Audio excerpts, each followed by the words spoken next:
Hi everyone, welcome back. Another video here.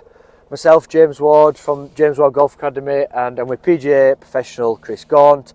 So today we're just going to talk about loft and lie, following on from Gaunt's fitting, loft and lie in the golf club and what it affects and why it's so important when we're doing a fitting. So I think always a good place to start is like your starting measurements. So that gives you a starting point. Yep. But then it's, for me, I always like to go on the ball flight. Yep. Because 100%. I once had a fitting, and I sort of fit myself before I sort of learnt it. And sort of, like I've heard that, you know, you're a bit taller, so we'll have an extra half inch, a couple of degrees upright because I'm tall. Yep. But then for myself, at that moment in time, bad shot was left. Yep. So when we're looking upright, and get it on a flat surface, the toe can be in the air, and it's now aiming left. So for myself, and I did struggle with these clubs for a bit, ball was going left more often, and we were losing it left. So personally, I though like to work on my swing and correct it. So we did do stuff to work on that, correct it, but that's how it can be important. We've seen the stuff like the strike boards, or there's different opinions on that, but so the importance of it. What would? Well, the thing for me, I mean, the thing to obviously realise, and the important thing, when we're setting up to a golf club, we can set up with the heel part of the ground up to about 3/4 along. We used to put 10p's or 2p pieces underneath, as long as the toe is slightly off the ground when you're addressing the ball. And the reason for that is when you hit a golf shot, the golf shaft doesn't flex backwards. The golf shaft flexes upwards. So when you hit, the stability of the golf shot, and that brings the toe end of the club back down. So we need to start, and when you're going a smash board to check the lie of a golf club, you'll be somewhere in the middle of the golf on the sole of the club. But when we start, we've got the toe end of the club, a 2p piece, a 10p piece, just off the ground, and the shaft of the club actually bows this way. So the lie angle's key, because obviously we don't want the heel digging into the ground, and we certainly don't want the toe digging into the ground first, because that'll affect the spin we put on the golf shot and dispersions. Any curve on the ball, left, right to left, left to right, is all due to the club face. And if we can get that set up perfectly before we swing a golf club, then obviously that's going to help us hit the ball straighter. So the lie of the club is definitely the key point for that. And then the length of the club, I always think, personally, over the years, if you're over 6'2" and under 5'7", golf club manufacturers, they are in research and development, they are looking at people's body statures, arm length. The static fit, really, the most important fit, is your arm length to your leg length. When you put your arms down by your side, if you're above your knee, then you're probably a standard fit. Anyone who's got the hands lower than the knee or miles above the knee, then you start thinking your height is not the key. The height would help you determine. 6'5" guy walks in.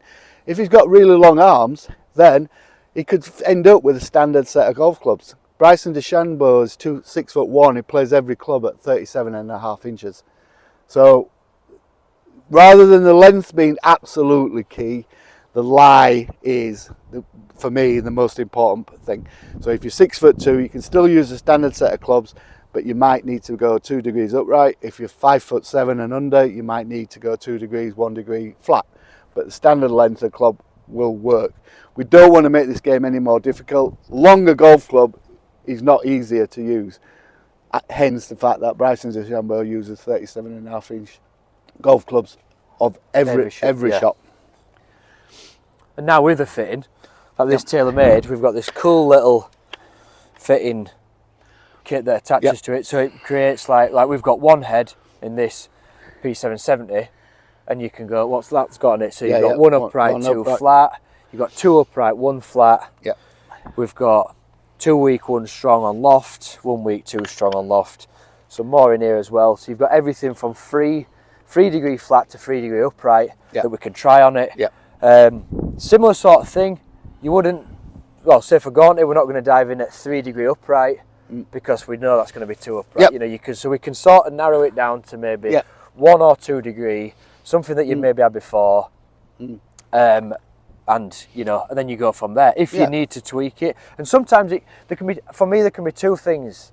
There can be, we can help it on the ball flight, but if you're slicing it mega, making that club upright may sort a couple of shots out, but if it's going to the right, you simply out to in on that. You need a swing change. You need a swing change to that is more important. Yeah.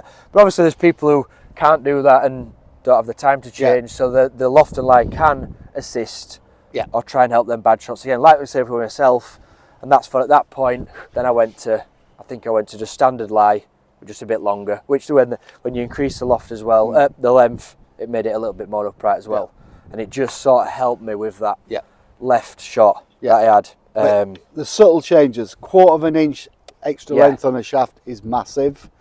If you go, because all these research and development is done for a reason, because they know how tall people are, they know how long people's arms are. But 1/4 inch, if you were tall, 1/4 inch on a golf club is a lot. Don't think I'm 6'5", I need an inch on top. 1/4 inch is a lot. It affects the swing, the weight of the golf club. It affects what we class as the swing weight, so that's the balance weight between the head and the grip. Swing weights don't want to be heavy, because at the bottom end of the scale, we've got to be creating speed at some point. So we don't want the club to be that heavy that we can't create speed, or we're reducing speed that we are creating. So we've got to balance it all off. But I always think, and me and James has talked about it, the fit of a golf club is a static fit, you know. Then we start looking at dynamic movements, how quick club head speed. Do you need the shaft to assist you? Do you need the shaft to resist the swing? Faster swingers resist, slower swingers, we need it to assist. We need to help you create a bit more club head speed. And that is definitely coming from the golf shaft and the head design, how the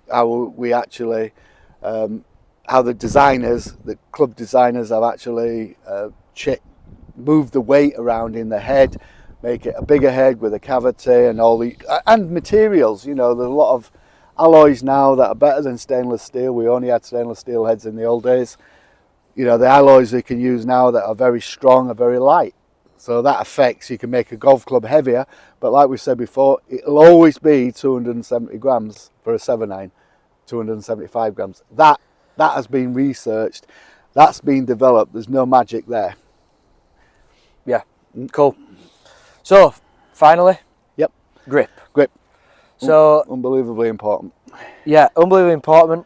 Again, hand size. There is a static hand size thing. Yep. And I think it's a good place to start on what you should be or your hand fits, but essentially comes down to you. Yeah. What you feel. Yeah. Like I'm a medium glove. Always had standard grips, so for me there's no need to change. I'll always have that. Feels good in my hands. I like to feel the end of the club. You know, feels a bit more weighty.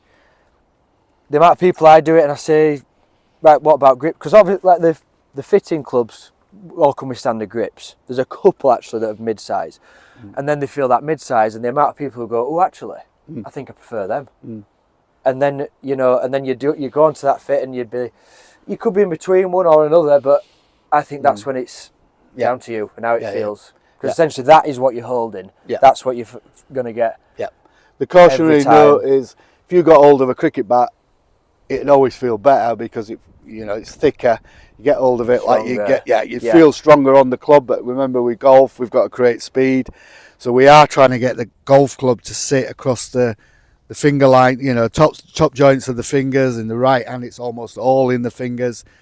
So, I worked with my bosses in the past, and they used to stretch the grip on, stretch it to a point and then stretch it down to get it thinner, because then it got more into the right hand fingers. So you've got to decide, we've got to make sure that if you're having lessons as well as a custom fit, then we're looking at a grip that would allow us to grip it into the finger joints, more of a finger grip to help us create speed. If we're not creating speed, we're not hitting the ball to our optimum distance.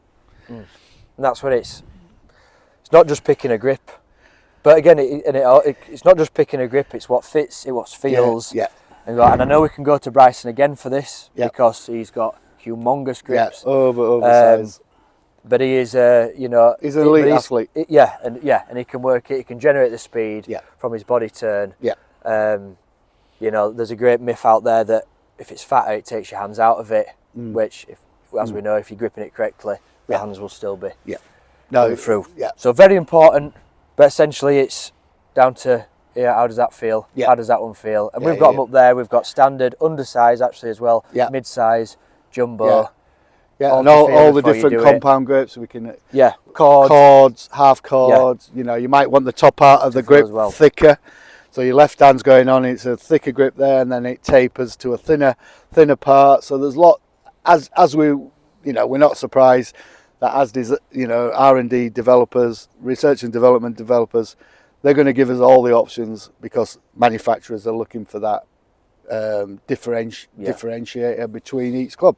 So there's lots of options, even though it's quite a simple thing. The grip, there are lots of options, and it can be overlooked 100%. Because we've just hit, like I say, we've just hit standard to do the fit as well. Yeah. So cool. So that is how we fit. That is a custom fitting. That's how it's going to go. That's what we're going to do with Gaunty now. So I suppose this is part one of the video. Part two is fitting Gaunty into his new irons. So look out for that coming soon. Hope you've enjoyed that. Drop your comments below if you have any questions about fitting. Anything, head, shaft, grip, let us know below. Hope you've enjoyed that, and we will see you next time.